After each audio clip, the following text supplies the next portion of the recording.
নিশ্চয়ই কিছু না কিছু থাকে, কিন্তু সেটিকে ব্যবহার করার আগেই তারা 13 জন পুলিশ সদস্যকে এইভাবে মেরে ফেলতে পেরেছে। এগুলো হচ্ছে সশস্ত্র জঙ্গিদের কাজ। এগুলো তো একসময় আমরা দেখতাম ভারতে মাওবাদীরা এই কাজগুলো করতো বা অন্যান্য জায়গায় করতো, কিন্তু এখন এটি আরো অত্যন্ত জটিল একটা পরিস্থিতি গেছে এবং আইনশৃঙ্খলা রক্ষাকারী বাহিনীকে খুব দৃঢ়ভাবে এটি মোকাবেলা করতে হবে এবং এটি একমাত্র পথ। জি, কিন্তু আওয়ামী লীগ যে আজকে প্রতিরোধ করার জন্য মাঠে নামলো, প্রতিহত করার জন্য নামতে কিন্তু আওয়ামী লীগের প্রচুর নেতাকর্মী আজকে নিহত হয়েছেন। আজকে 78 জনের মধ্যে অধিকাংশই আওয়ামী লীগ নেতাকর্মী। আমি একটা কথা বলি, সেটি হচ্ছে এই মুহূর্তে আওয়ামী লীগের নেতা কর্মীদের প্রয়োজনে জীবন দিয়ে হলেও তাদের রাজনৈতিক অবস্থানটাকে প্রকাশ করতে হবে, কোনো বিকল্প নেই। There is no alternative of that. Awami League যদি মাঠ ছাড়া হয় তাহলে কিন্তু মাঠে অন্য শক্তি প্রবল প্রতাপে বিচরণ করবে। ফলে ঝুঁকি নিয়ে যে কোনো ধরনের পরিস্থিতি মোকাবেলা করার প্রস্তুতি নিয়ে আওয়ামী লীগ একটি দেশের বৃহত্তম রাজনৈতিক সংগঠন, তার শক্তিশালী সাংগঠনিক শক্তি আছে।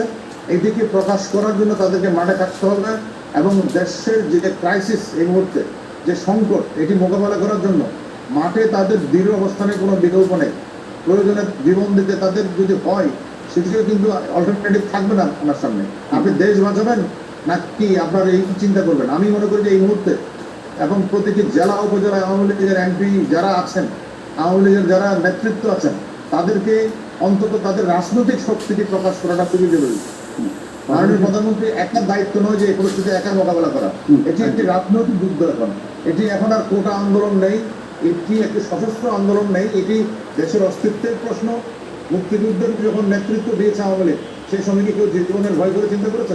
এই মুহূর্তে একটা মুক্তিযুদ্ধের চেতনা আদৌ থাকবে কি থাকবে না, এরকম একটা চ্যালেঞ্জের মুখে আমরা পড়ে গেছি। কিন্তু এই যে বৈষম্য ছাত্র আন্দোলনের এই শিক্ষার্থীরা, তারা কি এই জিনিসটা বুঝতে পারছে না?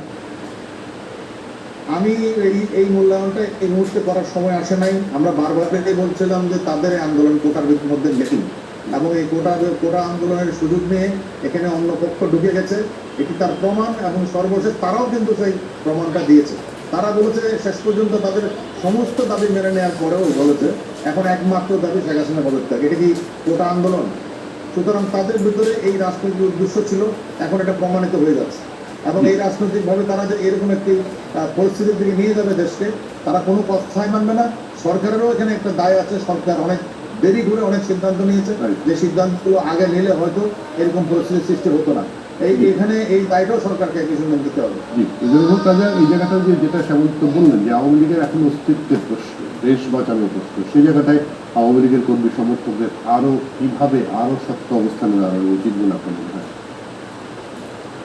না, উচিত অনুচিতের বিষয় না। আমি যেটা এর আগেও বলেছি আপনাকে, যেহেতু সরকারের পতন ঘটানোর আন্দোলন শুরু হয়েছে এবং এই আন্দোলনে আপনার আমার মনে হচ্ছে যে আওয়ামী লীগ বিরোধী সকল শক্তি এক হয়েছে। এবং শুধু তাই না, এর সঙ্গে দেখা যাচ্ছে যে আমাদের সুশীল সমাজে অনেকেই এর সঙ্গে যুক্ত হয়েছে। তো এই যখন অবস্থা, তখন আওয়ামী লীগের প্রতি আমার কোনো পরামর্শ না বা আমার এটা করা উচিত সেটা আমি বলবো না। মানে আমি যেটা বুঝি, বাস্তবতা হচ্ছে আওয়ামী লীগকে যখন উৎখাত করার চেষ্টা করা হবে, তো আওয়ামী লীগের সর্বশক্তি দিয়ে টিকে থাকার চেষ্টা করবে এবং সেটার জন্য আওয়ামী লীগ তাদের যত শক্তি আছে সেই শক্তি দিয়ে চেষ্টা করবে যাতে তাদেরকে উৎখাত কেউ করতে না পারে। তো সেটাই তো হচ্ছে এবং সেটি করতে গিয়ে আজকে দেশের এই অবস্থা। মানে দুই পক্ষই এখন মরিয়ার চেষ্টা করছে। কেউ এক পক্ষ হলো সরকারকে উৎখাত করার জন্য, আর সরকার হচ্ছে এই উৎখাতের যে চেষ্টাটা সেটাকে বন্ধ করতে হবে। সেই কারণেই আমরা এই সমস্ত ঘটনা দেখতে পাচ্ছি এবং সেই কারণে একটু আগে যেটা আপনি বলছেন যে আওয়ামী লীগের অনেককে আজকে প্রাণ দিতে হয়েছে।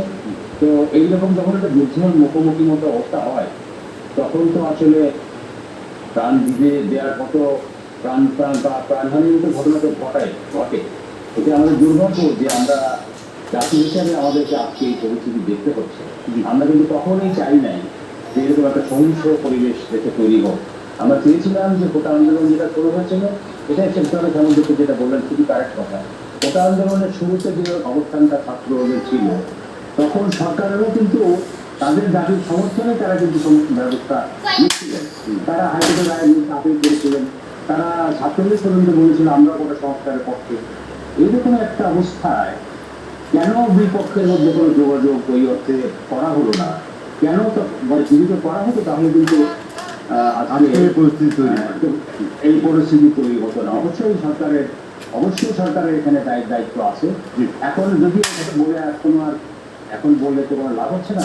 এখন আমি মনে করবো, আমি আশা করবো দুই পক্ষের মধ্যে মানে কি বলে সুমতি আসবে এবং তারা, আমি মনে করি যে কোনো পরিস্থিতিতে এই অবস্থা থেকে আমাদেরকে বের হতে হবে।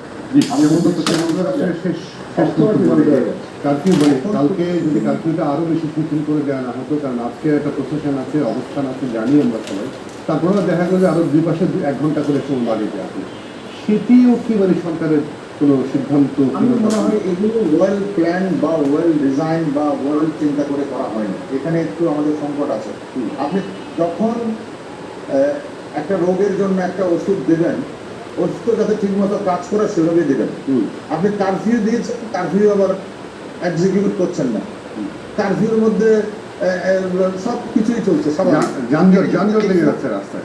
যানজট লেগে যাচ্ছে ঢাকা শহরে। এটা তো হতে পারে না। What you mean, that means you want to do that.